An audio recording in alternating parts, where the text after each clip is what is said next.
Assalamualaikum warahmatullahi wabarakatuh. Alhamdulillah wassalatu wassalamu ala Rasulillah wa ala alihi washabihi wa mawalah. La haula wala quwata illa billah. Pertemuan ke-6 dalam acara perkuliahan mata kuliah Masail Fiqhiyah Muamalah. Kita akan membahas prosedur penyelesaian Masail Fiqhiyah Muamalah Mu'asyirah. Apa saja yang berkenaan dengan prosedur sini? Pertama, di antara syarat-syarat yang berhubungan dengan orang yang kompeten, orang yang akan menyelesaikan permasalahan muamalah ini. Apa saja syarat-syaratnya? Pertama, di antaranya memahami ilmu-ilmu yang berkaitan dengan Al-Quran dan ayat-ayat hukum. Ilmu-ilmu yang berkaitan dengan Al-Quran seperti apa? Ilmu asbabun nuzul, makiyah madaniyah, munasabah ayat Quran, nasih mansuh, dan lain sebagainya. Ini harus dikuasai oleh orang yang akan menyelesaikan permasalahan muamalah ini. Kemudian pula memahami ayat-ayat hukum, ayat-ayat yang berkaitan dengan persoalan muamalah maliyah. Lalu memahami ilmu-ilmu yang berkaitan dengan hadis dan hadis-hadis hukum. Ilmu yang berkaitan dengan hadis seperti asbabul wurud, sahih, dhaif, maudhu, dan lain sebagainya. Dan hadis-hadis hukum, hadis-hadis yang berkaitan dengan permasalahan muamalah maliyah. Sebagaimana yang tercantum dalam kitab hadis hukum. Kemudian memahami ijma' dan perbedaan pendapat dalam permasalahan fikih. Ijma' ulama di sini. Memahami perbedaan dalam permasalahan fikih. Oleh karena itu, mutlak bagi seorang yang akan menyelesaikan permasalahan muamalah maliyah, dia menguasai berbagai kitab yang berhubungan dengan perbedaan para madhab, khususnya yang 4, Hanafiyah, Malikiyah, Syafi'iyah, dan Hanabilah.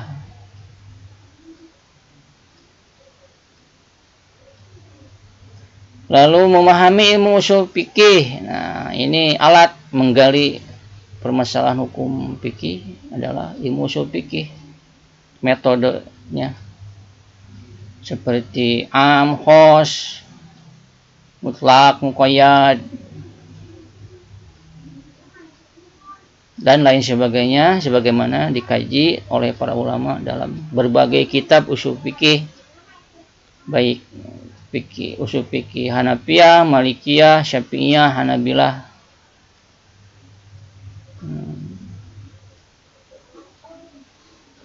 Kemudian menaati perintah agama dan menjauhi perbuatan dosa. Jadi tidak cukup seorang yang akan menyelesaikan permasalahan muamalah maliyah, tidak cukup hanya ilmu saja, tapi dia juga memang benar-benar menaati perintah agama, menjauhi perbuatan dosa. Tidak hanya cukup ngomong saja, tapi dia benar-benar mempraktekkan amal dalam kehidupan sehari-hari. Menjauhi perbuatan dosa, baik dosa besar maupun dosa kecil. Apalagi dosa besar ya. Dosa kecil pun dia memang dia hindarkan. Waro artinya apik. Kemudian memahami tujuan-tujuan hukum Islam atau maqasidus syariah. Nah, tujuan-tujuan hukum Islam untuk mendatangkan kemaslahatan. Kemaslahatan di sini ada yang daruriyah, ada hajiyah, ada yang tahsiniyah, sebagaimana dibahas, dikaji oleh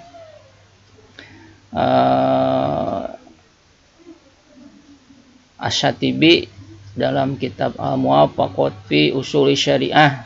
Nah, ini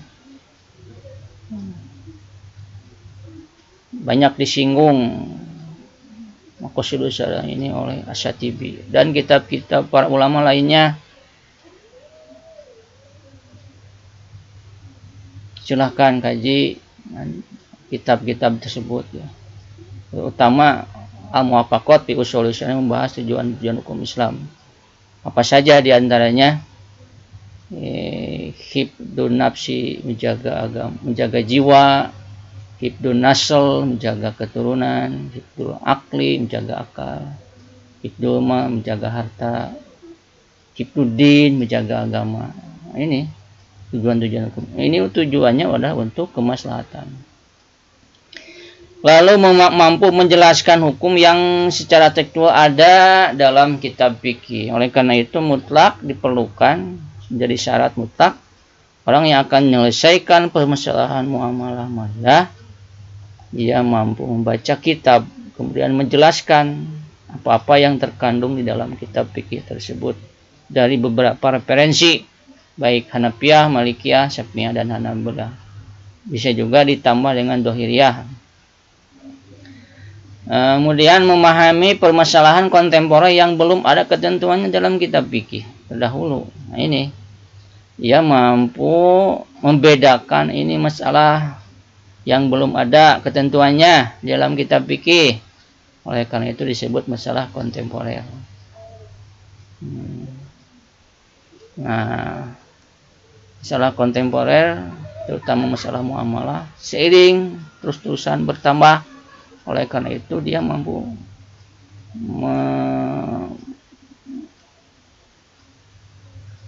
membedakan dengan masalah-masalah yang tidak ada ketentuannya dalam Quran, dalam kitab fikih tertentu. Nah, siapa yang dimaksud orang yang kompeten di sini? Tentunya adalah mujtahid.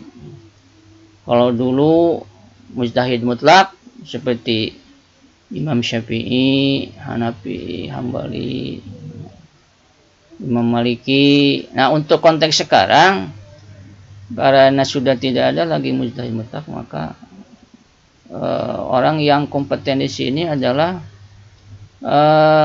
berdasarkan ijtihad jama'i. Kalau dulu ijtihad fardhi, sekarang ijtihad jama'i. Di sini ijtihad jama'i kumpul para ulama yang kompeten dalam bidang hukum fikih, menyelesaikan permasalahan hukum melalui musyawarah mutamah dan lain sebagainya. Bahkan tidak hanya dari kalangan ulama ahli fikih saja, dia juga melibatkan ulama-ulama selain dia juga melibatkan ilmu-ilmu orang-orang yang ahli dalam ilmu selain ilmu fikih seperti ekonomi, kedokteran, sosial, dan lain sebagainya. Untuk konteks sekarang itulah orang yang kompeten dalam menyelesaikan permasalahan hukum melalui ijtihad yang dinamakan ijtihad jama'i.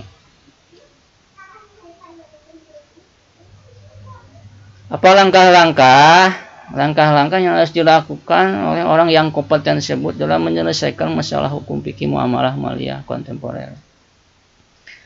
Pertama, dia harus mendekatkan diri kepada Allah dengan berzikir dan berdoa. Wah, ini sebelum dia memutuskan permasalahan hukum fikih muamalah, masail fikih muamalah, dia benar-benar mendekatkan diri kepada Allah dengan berzikir dan berdoa. Semoga apa yang diputuskan itu berdampak pada kemaslahatan umat. Sebagaimana ulama-ulama dahulu ketika mau menulis kitab seperti yang dilakukan oleh Al-Bukhari menyusun kitab hadis, sebelum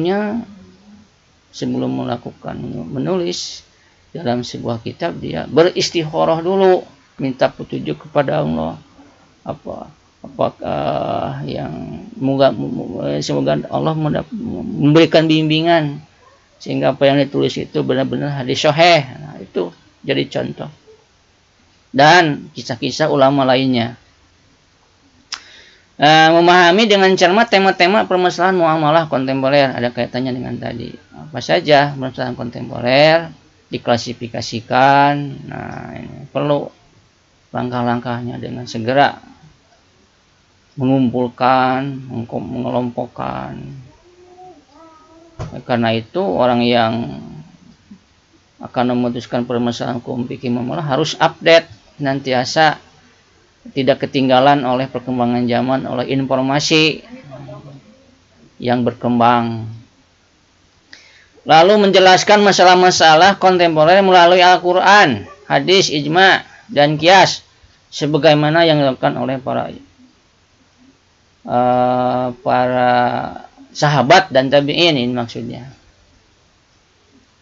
dilakukan oleh melalui ijtihadnya masing-masing. Nah, ini ketika ada masalah-masalah kontemporer, dia dihubungkannya dengan Al-Quran, hadis, ijma, qiyas. Nah, itu apakah ada dalam Qurannya? Kemudian jika tidak ada, apakah ada dalam hadisnya? Jika tidak ada, lalu melalui ijma, lalu qiyas. Nah, inilah yang dilakukan oleh para sahabat dan tabi'in tempo dulu.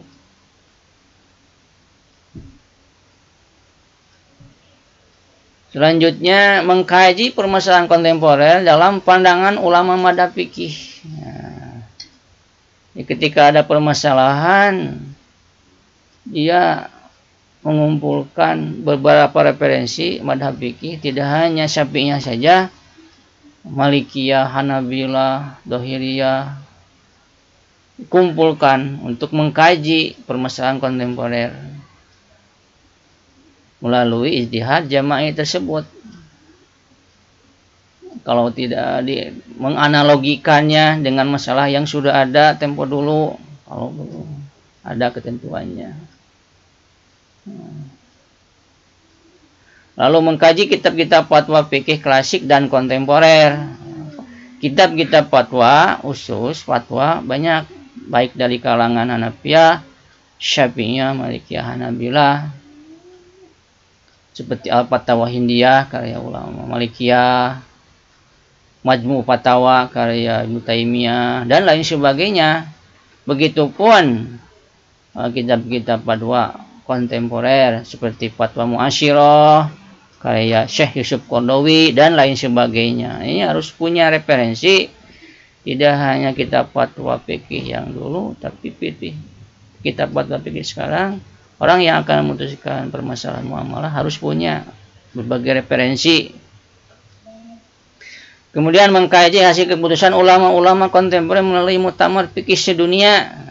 Nah, ini ketika ada muktamar fikih sedunia, dia koleksi, dia kumpulkan hasilnya apa, baik di Mesir, di Jeddah, di Saudi, dan lain sebagainya. Sekarang banyak referensi hasil fatwa kontemporer muktamar sedunia udah tersebar melalui medsos, udah dibukukan, ada yang udah dibukukan, ada yang belum. Ini harus dikaji, dianalisa, dihayati melalui apa? Musyawarah tentunya. Lalu mengkaji tesis dan disertasi tentang fikih Islam. Maksudnya fikih muamalah. Hasil-hasil tesis S2 dan S3 disertasi dikumpulkan, baik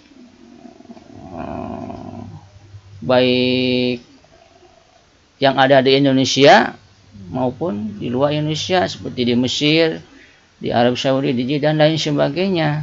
Udah banyak sekarang pun hasil-hasil tesis atau disertasi yang telah dibukukan. Nah, ini mengkaji hal demikian dilihat dari segi bagaimana metodenya, penelitiannya, kesimpulannya gimana. Nah, terutama masalah yang ada kaitan dengan masalah muamalah kontemporer. Nah, untuk referensi secara khusus lihat Al-Mu'amalah Amaliyah Al-Mu'asyirah fi Fikih Islam karya Muhammad Usman Sabir. Penerbitnya Aman Darun Nafais tahun 1427 Hijriah atau 2007. Masih banyak referensi-referensi yang berkaitan dengan masalah-masalah muamalah kontemporer ini, yang di dalamnya berkaitan dengan langkah-langkah apa saja yang harus diperlukan ketika memutuskan masalah muamalah maliyah ini. Demikian para mahasiswa, cukupkan sekian. Insyaallah pada pertemuan akan datang kita akan bahas tema yang berbeda. Akhirul kalam, assalamualaikum warahmatullahi wabarakatuh.